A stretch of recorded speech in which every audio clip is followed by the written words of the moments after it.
Hi friend जय जगन्नाथ मोर mini blog को स्वागत करुच्ची। देखो ये सकाल उठी पड़ी मु उठिकी गाधुआ पाधुआ सारिकी आज यूजुआल मो ठाकुर पूजा कली। तापर जेहेतु आज छाड़ खाई टिफिन टी अंडा सिझे देती आ स्वामी को कही से टी मैगी बनईदे तो खाइलु। तापर छाड़ खाई जो चिंगुड़ी आसी जाइए आमर इलिशी माछ ये मुझे डेरी न करके संगे संगे लगी पड़ी भाजवाई। चिंगुड़ी को फ्राए करदेली आ इलिशी माछ को सोरिष देकी झोल करदेली आउ तापर गरम गरम भात सहित सर्व करदेली स्वामी को इलिशी माछ झोल चिंगुड़ी फ्राए आ पांपड़। गोटे मस पर आमिष खाइबार जो मजा वो पूरा शांति होगी आम मैंने खाइलु। खाई तापर रेस्ट कलु।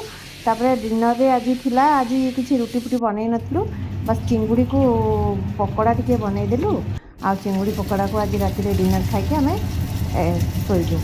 बस मोर मिनी ब्लॉग को ये एंड करुँच। मो ब्लॉग टी भल लगे लाइक करेंगे शेयर करेंगे कमेंट करेंगे। रही जय जगन्नाथ।